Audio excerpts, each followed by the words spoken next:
미국의 국방 관련 언론인 www.defensenews.com이 2019년 3월 6일에 발표한 기사에 따르면 미 공군 전투사령부는 다음에 두 가지 이유로 보잉의 TX 훈련기를 경공격기 버전으로 만들 계획을 구상 중이라고 합니다. 첫째, 미 공군은 예산상 이유로 미국 영토뿐 아니라 제공권이 확보된 해외 동맹국이나 적국의 작전 지역에서 지상 공격기 A-10의 역할을 대체해 줄 수 있는 저렴한 공격 자산을 확보해야 할 필요가 절실하다는 점. 그에 따라 A-10을 대체해 줄 수 있는 저렴한 공격 자산을 찾는 AX-2 프로그램과 터보 프롭 공격기인 슈퍼 투카노, 미국 공군명으로는 A-29로 대체한다는 OAX 프로그램이 등장하게 되었다는 점. 둘째, TX가 대체하게 될 훈련기인 T-38 텔러는 모의전 등에서 가상적기의 역할도 대신해 왔는데 1950년대에 만들어진 T-38이 현대적인 가상적기의 역할을 대신하기에는 너무 오래된 기체라는 점. 따라서 TX에게 현대 전투기의 특성을 지닌 가상적기 역할을 맡기려는 의도가 보인다는 점. 이 두 가지가 TX 훈련기를 경공격기로 업그레이드 시키려는 미 공군 전투사령부가 외부적으로 표명하고 있는 이유입니다. 하지만 카이의 FA-50처럼 TX를 공격기 버전으로 업그레이드 시킨다는 계획은 아직 확정된 사항은 아니며 여러 제반 사항을 조사 중이라고 합니다. 기사 내용을 보면 아시겠지만 가장 큰 문제는 비용입니다. 보잉이 입찰가를 낮추기 위해 공격기로서의 기능을 많이 배제시키고 만들어낸 기체가 TX인데 다시 공격기 기능을 부과하게 되면 비용 상승을 피해갈 수가 없게 됩니다. 그리고 동시에 미 공군 사령부는 미국의 파트너들이 TX의 공격기 버전에 대해 어떻게 느낄지가 가장 중요하다라는 언급을 했는데요. 솔직히 개인적으로 이 부분이 명확하게 이해가 안 되기는 합니다. 미국은 왜 파트너들이 TX 공격기 버전에 대해 어떻게 생각할지에 가장 신경을 쓰는 것일까요? 좋은 의견 있으신 분은 도움 말씀 주시면 감사하겠습니다. 그럼 기사 내용을 살펴보겠습니다. 노란색의 빨간 테두리로 강조된 글이 기사 내용입니다. 미 공군 훈련기로 선정된 보잉사가 제작한 TX가 단순한 훈련기를 넘어서서 경공격기나 가상적기 임무를 수행하는 전투기로 사용될 수도 있다고 미 공군 전투사령부 Air Combat Command가 밝혔다. 50년 이상 된 T-38 비행대를 대체하기 위해 새로운 TX 훈련기를 구매하는 문제가 여전히 이 프로그램의 최우선 순위이지만 공군 전투사령부는 TX를 다른 용도로 사용할 수 있는지 여부를 조사하기 시작했다. 마이클 홈즈 장군은 공군협회에서 열린 공중전 심포지움에서 기자들에게 이렇게 언급했다. 경전투기로 무장시키는 것이 가능한 훈련기의 변형 기체로 생각하시면 됩니다. 마이클 홈즈 장군은 비공식적으로 TX가 경공격기 버전의 전투기가 되기 위해 필요한 요구사항이 무엇인지를 조사하고 있는 공군 전투사령부 인원들이 있다고 전하면서 언제 전환이 이루어질지 혹은 공식적인 사실로 확정될지는 많은 제반 사항들에 달려있다고 말했다. 그는 덧붙이기를 많은 변수 중 하나가 바로 예산이라고 말했다. 그렇다면 미 공군이 추구하는 TX의 변형 기종은 과연 어떤 것일까? 1. 경공격기 버전의 TX. 공군은 여전히 어떤 방식으로 TX의 경공격기 전환 실험을 진행할 것인지를 확실하게 밝히진 않았지만 공군 전투사령부 지도층은 첫 번째 실험의 핵심이 되었던 터보 프롭 전투기 이상의 능력을 지닌 전투기를 실험에 포함시키기 위한 노력을 확대하고 싶다고 지금까지 말해왔었다. 2020년도 회계 예산이 세부 사항과 함께 발표될 때까지 구체적인 내용을 밝히지 않았던 홈즈 장군은 TX 같은 저가의 제트기가 바로 그런 역할을 할 수 있다고 말했다.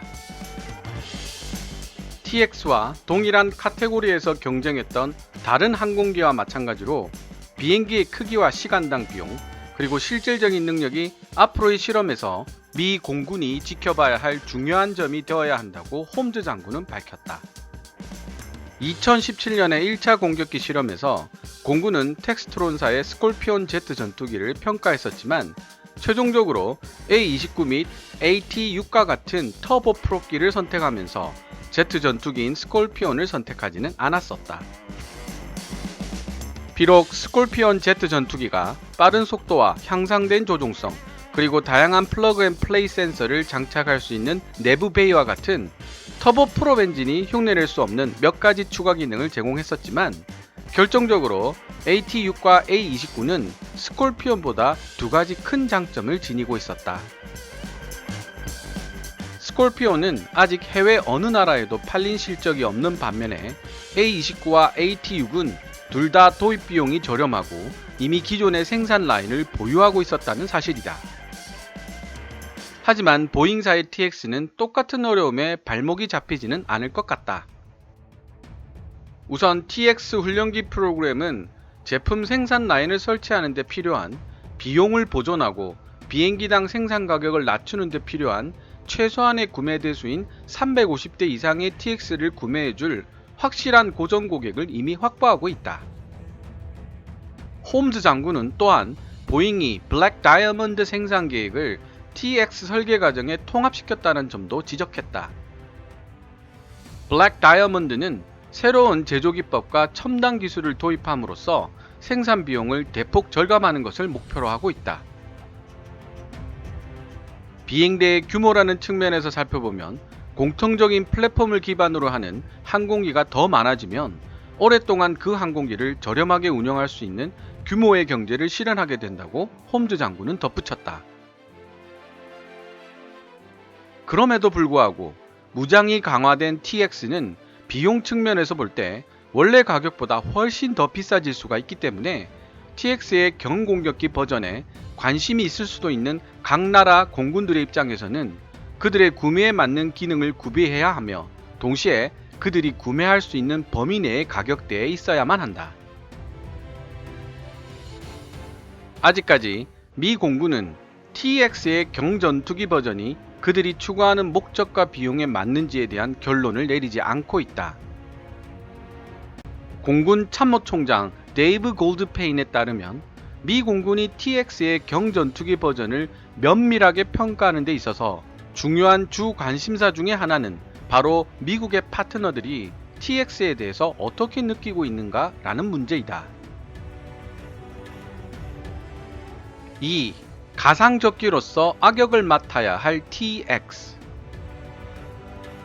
공군은 공대공 전투에서 적기가 어떻게 싸우는지를 가상 실험해주는 레드에어 훈련을 제공하는 여러 회사와 올해 계약을 맺을 계획이지만 이러한 서비스를 만족시킬 수 있는 기체는 요구되는 사항이 지금보다 훨씬 더 많아질 수 있기 때문에 완전히 새로운 공격기 기체를 구매해야 할 필요가 생기게 된다. TX 프로그램이 여전히 여러 회사들의 기체와 경쟁 중이었을 때 미 공군은 TX를 미래의 가상적기 역할을 해줄 수 있는 옵션으로는 생각하지 않았었지만 이번 계약이 성사됨에 따라 새로운 훈련기가 가상적기로서의 요구사항에 부합할 수 있는지 여부가 검토되고 있다고 홈즈 장군은 기자회견에서 전했다. 공군 전투사령부의 수장은 1월 War on the Rocks 기사에서 자신의 아이디어를 좀 더 자세히 설명했다. TX는 T-38 탤런을 대체할 예정이지만 탤런을 가상적기로 운영하는 것은 현대의 적기를 대체한다기보다는 1950년대의 적 전투기로 대체하는 것과 유사하기 때문에 훈련기 파일럿들은 가장 기본적인 전투기 전술만 배울 수 있다는 문제가 생긴다. 비행 기능 및 센서 기능을 갖춘 TX는 T-38 탤런에 비해 현대 전투기에 훨씬 더 가깝다. 홈즈 장군은 한때 F-15, F-16, F-22 또는 F-35를 비행하면서 시작했던 훈련들의 대부분이 TX를 통해서도 수행될 수 있다고 가정하고 있다.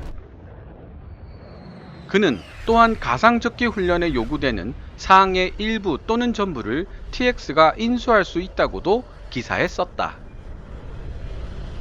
TX의 운영비는 현재 4세대 전투기의 시간당 비용의 절반보다 적을 것으로 예상되며 5세대 전투기 비용의 5분의 1 미만일 것으로 예상되고 있기 때문에 가상적기로서의 출격 횟수가 지금보다 훨씬 더 많이 늘어날 수 있다. 이는 미 공군 전투기 조종사가 같거나 적은 비용으로 더 많은 훈련을 할 수 있다는 것을 의미하게 된다. 여기까지가 미국 국방뉴스 전문 매체인 www.defensenews.com에 게재된 기사 내용이었습니다. 보잉의 훈련기인 TX의 최고 속도는 마하 1을 약간 넘는 정도입니다. 그에 비해 로키드 마틴과 카이의 합작인 T-50A의 속도는 마하 1을 가볍게 넘으며 애프터버너를 작동시키면 마하 1.5 이상의 속도를 낼 수 있습니다. 그리고 2013년에 만들어진 최신 기종답게 최첨단 항전 장비를 갖추고 있죠. 게다가 FA-50이라는 검증받은 경공격기 업그레이드 형태가 세계 여러 나라에서 활약을 펼치고 있으며 필리핀에서는 실전에 투입되기까지 했습니다. 결론적으로 만약 미 공군이 보잉의 TX가 아니라 로키드 마틴 앤 카이의 T-50A를 선택했다면 제공권이 확보된 곳에서의 A-10 공격기를 대신해 줄 수 있는 저렴한 비용의 경공격기 옵션과 애프터버너로 마하 1.5가 넘는 속도로 비행하며 우수한 가상적기로서 시뮬레이션에 참가해 줄 수 있는 레드 에어 옵션을 동시에 해결할 수 있었다는 뜻이 됩니다. 가끔 이번 미 공군 훈련기 수주전에서 T-50A가 성능상 보잉의 TX에 밀렸다는 말씀을 하시는 분들이 계시는데 미국의 언론들을 찾아보면 성능과 안정성 면에서 T-50A가 우수했다는 이야기들이 훨씬 더 많습니다. 그리고 이번 기사를 통해 미 공군 전투사령부가 고민하는 점들만 살펴봐도 그런 사실들은 명백하게 드러납니다. 아쉽게도 이번 미 공군 훈련기 수주전의 결과는 엄청난 출혈 경쟁을 하면서까지 사활을 걸고 덤빈 보잉과 F-16, F-35를 생산하는 로키드 마틴의 독주를 막고 경쟁사인 보잉을 살려서 균형을 유지해줘야 한다는 미국 정부의 정치적인 이유가 성능보다 더 큰 기준점이 되었던 것 아닌가라는 극히 개인적인 생각을 해봅니다. 앞으로 등장하게 될 TX의 경공격기 버전이 과연 어느 정도의 성능일지, 어느 정도의 가격일지가 잠옷 궁금해지는군요. 아마 FA-50과 여러 면에서 비교될 듯 합니다. 그래서 그런지 FA-50의 블록 10, 블록 20 업그레이드가 꼭 실현되었으면 좋겠다는 생각을 버릴 수가 없네요. 지금까지 시청해주셔서 감사합니다. Kevin's Tabs 채널